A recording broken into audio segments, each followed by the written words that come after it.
خلافت کے تصور پہ جو سعید صاحب اپنا اصلاحی صاحب کا نقطۂ نظر بہت واضح ہے، فراحی صاحب کو اور غامدی صاحب کا ان سے بالکل الگ نظر آتا ہے.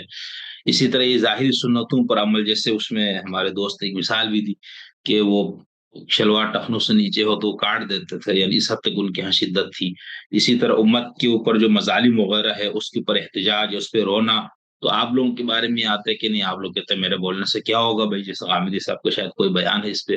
اسی طرح قرآن کی ترتیب وغیرہ اس طرح، تو اس قدر یعنی یہ بھی کچھ بڑے اختلافات ہیں نا، تو ان کے ہوتے ہوئے فراہی فکر سے نسبت دینا یہ تھوڑا سا سمجھ میں نہیں آتا ہے ہمیں بھی، طالب علم کے طور پر، اور باقی لوگوں کا بھی شاید یہی اعتراض ہے آپ لوگوں پہ. ایک ایک چیز کو لے لیتے ہیں اس میں اور سمجھنے کی کوشش کرتے ہیں طالبانہ طور پہ کہ ان میں سے کون سی چیز ہے جو اصول اور مبادی سے متعلق ہوتی ہے فکر کے. مثال کے طور پر اس پہلی چیز خلافت کو لے لیں آپ. یہ جو خلافت کا پورا تصور ہمارے یہاں بیان کیا جاتا ہے، اس تصور کا قرآن مجید پر غور و فکر کے اصول، سنت پر غور و فکر کے اصول یا حدیث پر غور و فکر کے اصول سے کیا تعلق ہے؟ یعنی یہ تو یا قرآن فہمی کا مسئلہ ہے یا حدیث فہمی کا مسئلہ ہے. تو قرآن فہمی اور حدیث فہمی میں کہاں کس نے دعویٰ کیا کہ فکر فراہی کے سارے علماء مثال کے طور پہ ایک ہی طریقے سے ان کا اطلاق کریں گے؟ ہم تو ان چیزوں میں اطلاق کے اختلاف کے قائل ہیں جو اصول کی حیثیت رکھتی ہے. مثال کے طور پہ قرآن فہمی میں نظم کلام ایک سررشتے اور اصول کی حیثیت رکھتا ہے. میں آپ کو دسیوں مثالیں دے سکتا ہوں.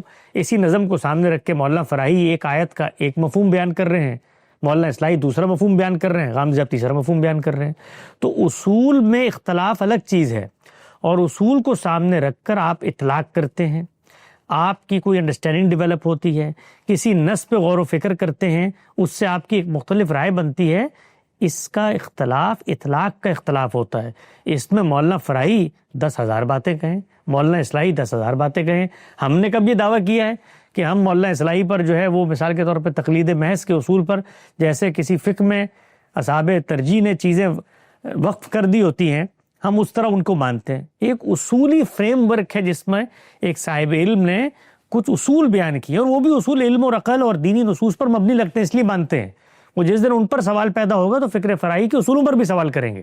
غامدی صاحب نہ کریں تو ہم کریں گے غامدی صاحب کے اصولوں پر.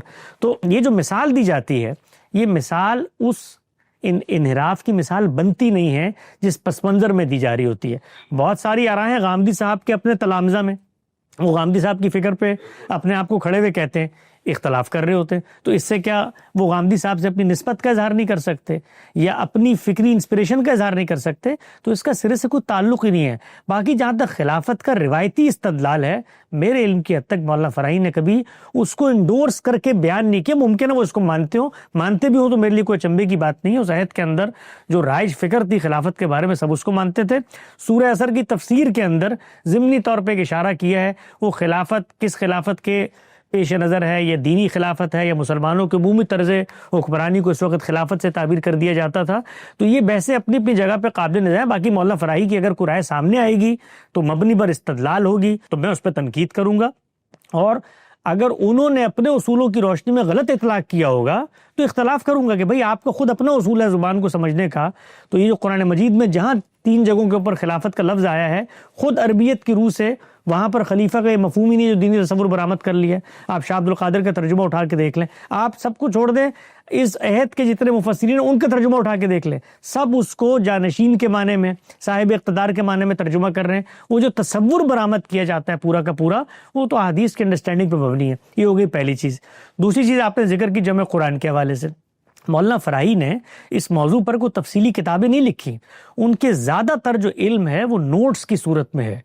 ان کے پیش نظر تھیں بہت ساری چیزیں جو وہ لکھنا چاہتے تھے، نہ قرآن مجید کی تفسیر اس طرح مکمل ہو سکی، نہ باقی جو ان کے پروجیکٹس ہیں وہ پایہ تکمیل تک پہنچ سکے.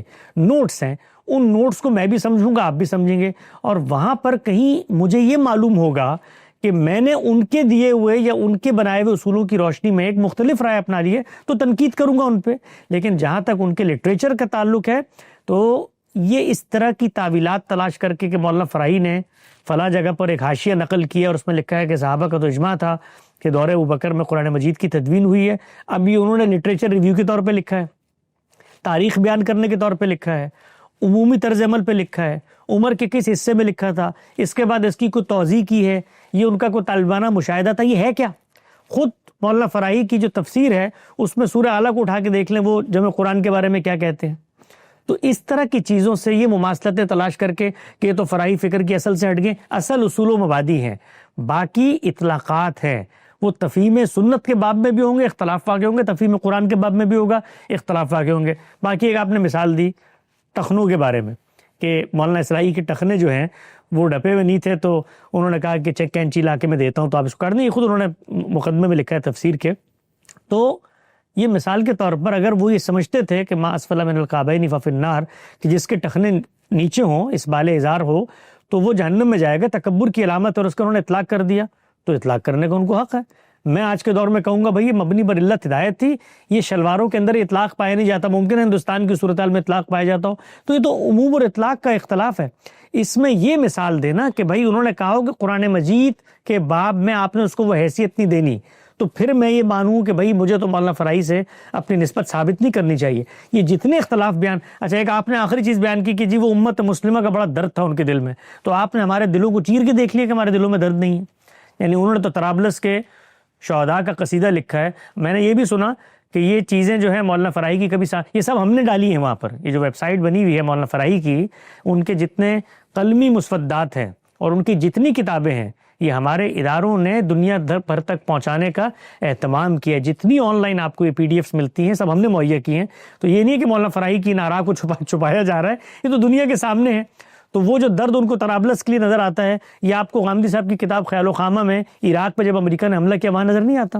یہ جو ہم روز گالیاں کھا کر مسلم امہ کو بچانے کی سبیلیں کر رہے ہوتے ہیں وہاں نظر نہیں آتا۔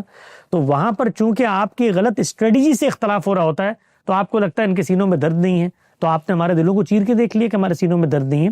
تو اس طرح کی جو ادنا مماثلتیں تلاش کی جاتی ہیں جس سے یہ کہنا کہ معاشرے میں جی فلاں والے تو بزرگ ان کو اپنا نہیں سمجھتے، بھائی نہیں سمجھتے تو مولانا فراہی کوئی مثال کے طور پہ امامت کا انسٹیٹیوشن بنا کر گئے ہیں کہ جس میں ہمیں ان کے رفقا سے یہ لائسنس چاہیے کہ تم ہمیں مانو کہ ہم ان کے جانشین یا نائب امام ہیں۔ ایک صاحب علم آدمی ہے، اس کے ساتھ ایک دوسرا صاحب علم نسبت کا اظہار کرتا ہے، یہ زمانے کا کام ہوتا ہے کہ وہ دیکھے کہ حقیقی جانشین کون بنتا ہے کون نہیں بنتا۔ ہم میں سے کوئی شخص کبھی یہ دعویٰ نہیں کرتا کہ ہم فلاں فکر کے امین ہیں اور اس کے ہم طالب علم مزاج کے لوگ ہیں۔ مولانا فراہی کی اصولی آرا آج اختلاف پیدا ہوگا کہ اس سے اختلاف کا اظہار کر دیں گے۔ تو یہ جو چیزیں بیان کی جاتی ہیں، اختلاف ہو گیا اور انہوں نے تو اس بارے میں یہ کہا تھا تو آپ نے اس بارے میں یہ کہا تھا، یہ کسی مکتبہ فکر کی ڈیولپمنٹ کو سمجھنے میں افلاس علمی کا اظہار ہے۔